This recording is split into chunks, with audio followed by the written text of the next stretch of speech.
Praise lord friends, నిన్నటి రోజున ఒక మిషనరీ ఖమ్మం ప్రాంతంలో అనుకోని రీతిగా మరణించడం జరిగింది. యవనస్తుడు ఛత్తీస్గఢ్ ప్రాంతం నుంచి వచ్చి అక్కడ మిషన్ వర్క్ చేస్తూ ఉన్నాడు. సో తల్లిదండ్రులకు ఇన్ఫామ్ చేయడం జరిగింది. తల్లిదండ్రులు వచ్చి వారు చెప్పిన విశ్వాసపు మాటలు విన్నప్పుడు చాలా ఆశ్చర్యం వేస్తుంది.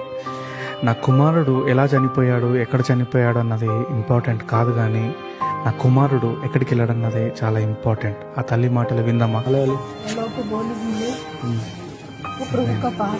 ఆయన ప్రభు దగ్గర ఉన్నాడమ్మా. ఏం మనం ఆడవలసిన అవసరం ఏం లేదు. మీరు అన్న ఆయన ఎంత ప్రేమిస్తున్నారో నాకు ఇప్పుడు అర్థమవుతా ఉంది. నిజంగా ఆయన దేవుని పని చేశాడని నేను నమ్ముతున్నాను. మనం ఒకటే నమ్మాలి, ఆయన ప్రభుతో ఉన్నాడు. నేను నమ్ముతున్నాను ఆయన ప్రభుతో ఉన్నాడని.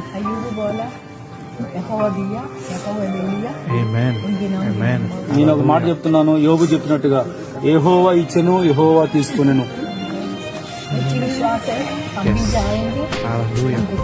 నేను ఒకటే నమ్ముతున్నాను, నేను కూడా ఒక రోజు చేసుకోబడతాను. నా కొడుకు నేను అక్కడ చూస్తాను.